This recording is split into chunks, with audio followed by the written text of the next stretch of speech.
All right, ladies and gentlemen, welcome to the Aubrey Park Hotel for tonight's press conference for the Matchroom Fight Pass show. Goodwin Promotions presents It's Go Time. Fantastic card, landmark event for Goodwin Promotions because we are going to be broadcast live on Matchroom Fight Pass. We've got several title fights on the line that night. It's going to be a really, really great night of boxing. We've got all the boxers here tonight. We'll ask them some questions, and hopefully you guys have got some good questions for them as well. Let me introduce our promoter, Steve Goodwin.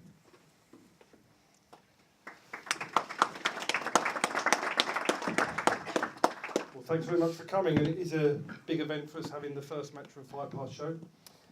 We're delighted to be holding this event, and it really is going to be a cracker. The event is as good as sold out, so it's going to be pretty good stuff. And we've got 3 title fights on the bill. But here we have the guys on the undercard, some of the guys on the undercard, and after this part we will move towards the title fight press conference. What I'd like to do is to introduce the fighters that are here.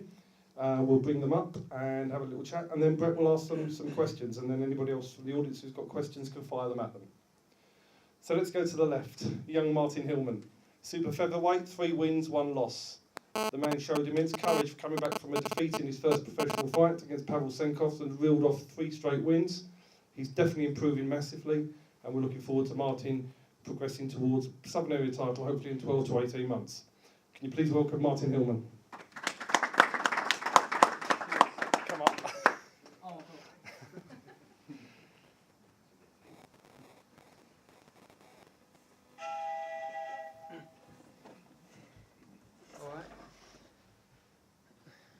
All right, welcome, Martin.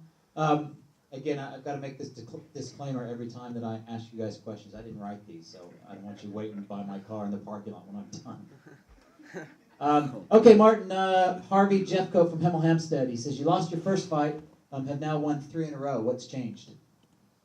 I think when I first turned pro, I was like very amateurish, like bouncing up on my toes and like throwing shots and moving too much. Now since I've been working with Joe, he's getting me to set down on my punches more and like hurt them when they come, because otherwise they just keep coming. Fair enough. All right, Dennis Watkin from Sidcup is asking, what's it like to be managed by Steve? He's thinking of turning pro and wants an honest opinion. Honest opinion, if you're going to go with anyone, go with Steve. Yeah. Yeah, he's a good manager. It's a short answer. And if you're going to go with anyone, go with Steve. Yeah. All right, and finally, Rufus Redmond from Brixton. Your family were boxers, and a relative won the Southern Area title. Does this put pressure on you, or is it motivation? No, it's motivation. I'd like to win the same title. Very good. And so, along the lines of that, talk a little bit about your family support and how they get behind you in your career. Yeah, I've got a big family. They all come out and support every time, and obviously I've got to thank them for that, because we have to sell tickets to fight. So yeah, it's great having them all there. It's a good buzz when you're walking out to the ring and that. So yeah, just thanks to them. Okay, great. And anybody in the audience have any questions for Martin before we let him go? Okay, ladies and gentlemen, one more time, Martin Hillman. Cheers. Next I'm going to introduce a man to my right. He's a man we're working closely with in Portsmouth. He manages a lot of fighters as well. He's been a great guy to work with. He's very entertaining if you've got 7 hours to spare in an afternoon down at a coffee shop in Portsmouth. He's going to be on both sets of the press conference because he trains a fighter he manages a fighter who's in the first part of the show on the undercard, and he's got a couple of guys in title fights later. I'd like to introduce you all to Michael Ballingal. Thank you very much. Certainly the sharpest dressed man in the room. Thank you. All right, Michael, I've got one question for you. Alan from Portsmouth. I think Lopes is overhyped and John Weeks will beat him up badly. Do you agree that Weeks wins this? I think he will. You know, a lot of people underestimate him, and you know, he's won 1 fight out of 4 fights. But when he was an amateur, he was in the junior ABA finals, so a couple of times. So you know, hopefully we can get him back in the gym properly, and then we'll win the fight. We'll beat him. Yeah. Can't say fairer than that. Anybody in the audience have any questions for Michael? Jose, I'll give you a chance to rebuttal when you get Who's your up there. best up-and-coming prospect? The best up and coming prospect in the gym, in my gym, or out of everyone I've got, Everyone you manage. it's got to be John Weeks. The best lad at the moment, the prospect we'll talk about later on, because it's going to be the next one. But yeah, I've got something to say about that. Definitely. Yeah. All right, any more questions for Michael? All right, give it up for Michael Darnell. Now on the table we've got two great cruiserweight prospects. After Michael's comment there, I think it's appropriate that we introduce the first of those. He's won his first fight against Moses Matuvu. He takes on Michael's fighter John Weeks in the next fight. We've got high hopes for him. Obviously a lot higher hopes than Michael thinks that we've got, but we're convinced Jose will win this fight. And I'd like to introduce Jose the Look Lopes.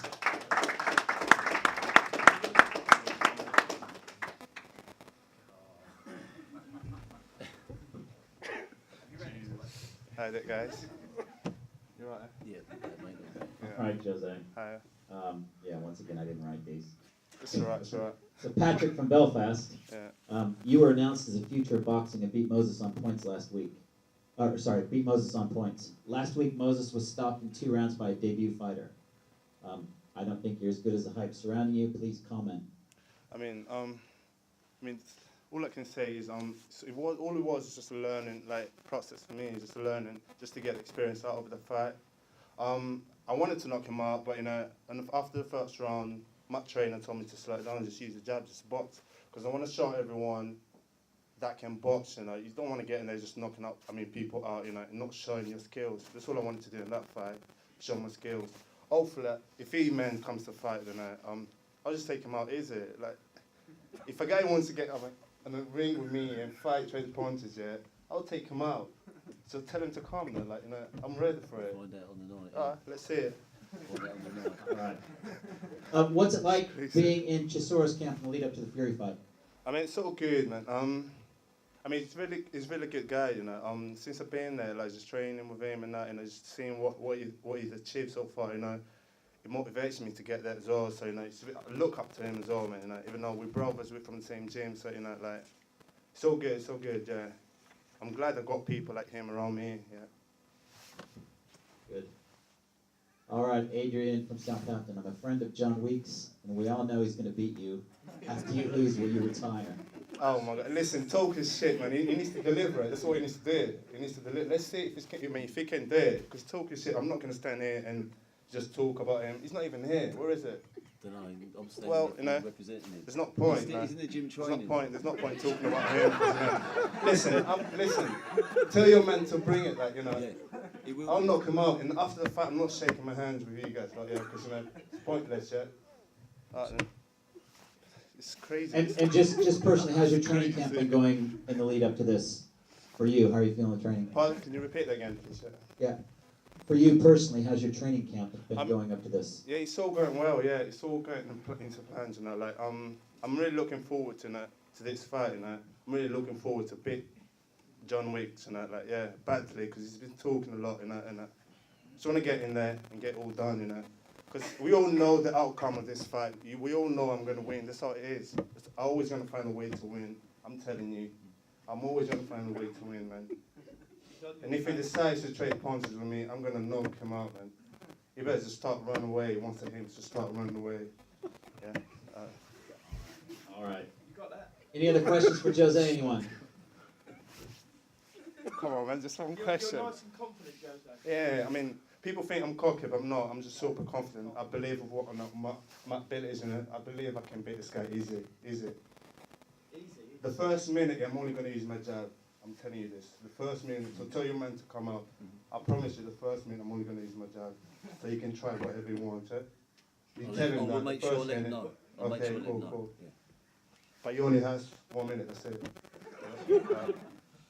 All right, ladies and gentlemen, give it up for Jose Lopes.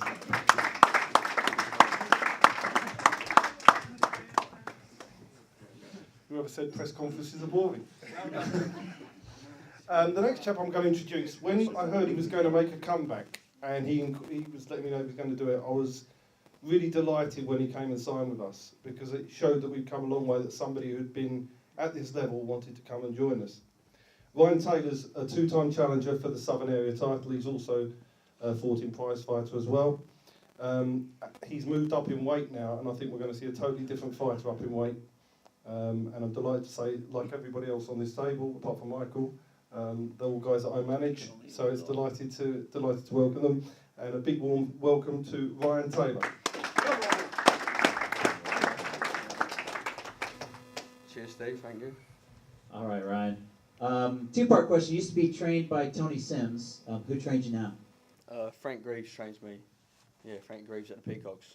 And is that a come down after being trained by Sims? Not at all. No, not at all. All right, Paul Thompson from London. After your time out, what made you decide to come back, and what made you decide to join the Goodwin team? Wanting to come back to boxing, obviously, you know, I've been doing it all my life since a kid. Takes over your life, and yeah, it's just a part of you. It's in you. A fighter. You can't explain it to someone who's not in boxing what it's like. So I've had a year's break after 14 years, non-stop at it from a kid. 80 amateur fights, straight into the pros. Struggling with weight, you know, I was making a weight I shouldn't have made for a long time. I mean, I weren't making that weight class since a 15-year-old kid, and at 26 I'm making the same weight. Yeah, it was too much, so it was time to step up and give myself another chance. And I went on a Steve Goodwin show once before when I was with Tony Sims. And yeah, he was a good man, looked after us. And I chatted with Steve when I wanted to come back to the boxing, and it was the right decision. Good, and just you and I have had a chat, you know, in the lead up to this, and just talk a little bit about what it's like having to work full time and train at the same time, and that sort of life-work balance. Yeah, it's definitely tiring. I mean, I've just come from work today. Yeah, but like we said, it's balance. Before, when I was full-time pro, it's not always cracked up to be. I knew I had a lot more in me to earn more money outside of boxing, because I'm qualified in other things. So that's what I wanted to do, and yeah, I'm a lot happier. It's a lot harder now for different reasons, rather than just training. But it's more money as well, so it's good. Fair enough. Anybody have any questions for Ryan? All right, ladies and gentlemen, Ryan Crash Fan Taylor. Cheers, Steve.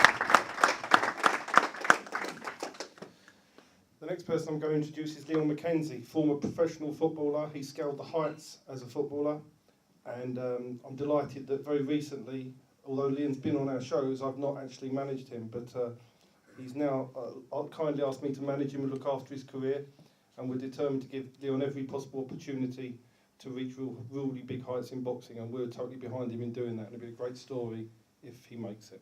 Will. And we'll make it. Leon McKenzie. Evening, everyone. All right, Leon. Former Premiership footballer. You're 36 now. How long do you think you can keep going? As long as I can. There's no time limit, really. Yeah, the realistic age is obviously, you know, I'm at that age where I don't have a lot of time, but for me, it's just about trying to succeed in where I'm going, and, you know, learning at the same time, but you know, I've got a lot to fight for. And Adam Benson from Birmingham says he's read your book. He recommends it to everyone he meets. Do you still find it difficult to keep depression under control as you're training moving to boxing? It's a bit personal, that one. No, that's cool. Listen, depression has been a big part of my life for a amount of years. Obviously, I wrote a book kind of based on it. But this, you know, this is what I'm saying. Even though I had a blessed 18 years in professional football, boxing came into my life at the right time. And obviously, being from a successful boxing family, that fighting has always been in me, and I've always been around it.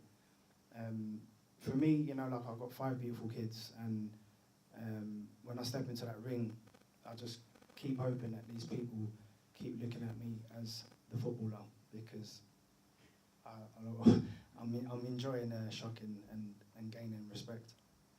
And how does that compare your football career and the buzz that you got off of football compared to what you get off of boxing? Well, I haven't won nothing in boxing yet, so it's hard to kind of compare the two. Scoring goals is an amazing feeling, and I had some good times scoring against some big teams. But that was that chapter.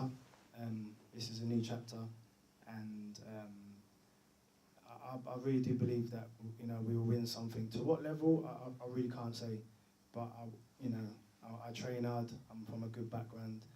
We know what it takes, and I'm not a dickhead. Fair enough. All right, anyone have any questions for Leon? Leon, Yes, mate. did you have, as a kid, between boxing and football, was it mixed up and you took the right way, or? Yeah, basically, just before I signed for Crystal Palace, Yeah. I was about 13, 14 years old. So I was in the gym, and we was kind of like thinking, should we kind of, what way are we going to go? So I signed a YTS contract with Crystal Palace, and you can't do the both. So I just, knuckled down with that, and thankfully had a 18-year career from football, which is great. I ain't got no money left, but we had some good times. And second question, Curtis Woodhouse been an influence for you? He's been, listen, what a story that is in itself. To the level of a British level, I'm 36, coming up 37. But like you say, I'm a realist, but at the same time, I do believe in myself. But I'm not going to sort of stand in and say I'm going to win a British title. But his story is very inspiring. Yeah. Did you ever use your boxing on the football pitch? Yeah, a few times. Yeah, it's in the book. Yeah, a few times. Don't use your football in the boxing ring. No, of course not. Yeah, it's all right as long as you don't do it the other way around. Any other questions? All right, give it up for Leon McKenzie. Thank you. So Leon has his final 6-rounder on this next show, and then all things being well, 14th of March, he's going to move up to 10 rounds and have a crack at a title. All things being well, could be Leon's big day on the 14th of March. Finally on this panel, we've already spoken to one of our cruiserweight potential stars, and we have another one. Aji Sharif. Not a lot of people know that as an amateur or professional, he's only ever lost one fight, and that was to Anthony Joshua. And that's no disgrace. So apart from Anthony Joshua, Aji has never lost a fight. He's 3-0 as a cruiserweight, and hopefully he's going to be 4-0 on the 13th of December. But he takes on a foreign opponent who's already been to these shores and beaten a heavyweight, David Howe, who was 10-1 and knocked David Howe out. So we're taking somebody that has come to these shores and won before. So Aji doesn't want any easy fights. He wants to move forward and move on to titles by the end of next year. He's been a pleasure to deal with since I've managed him, and I really hope that we can help him get everything he aspires from boxing. Aji Sharif.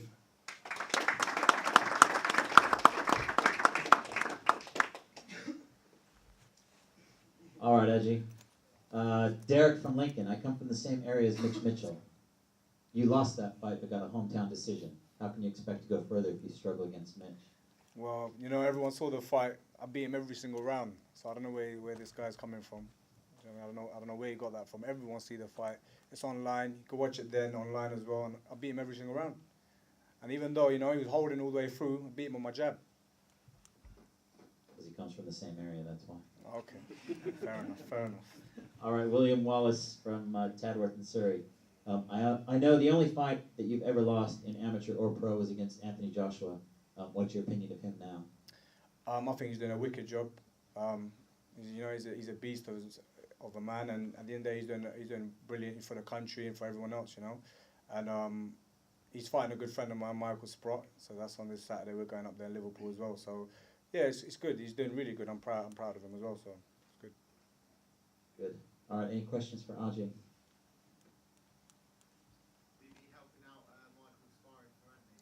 Well, he needs to be sparring some big boys for that, but yeah, punching power is there, but he's been sparring with some taller opponents, and we've just been doing a bit of strength and conditioning together.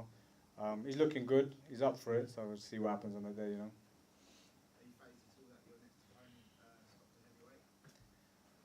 You know what? that's boxing. Boxing's boxing. You know, if it lands, it lands. You know, so I can't really say. So I can't say. You know, the guy's 6'9" who I'm fighting. I'm 6 foot. So at the end of the day, I'm gonna go in there and give him war. So let's see.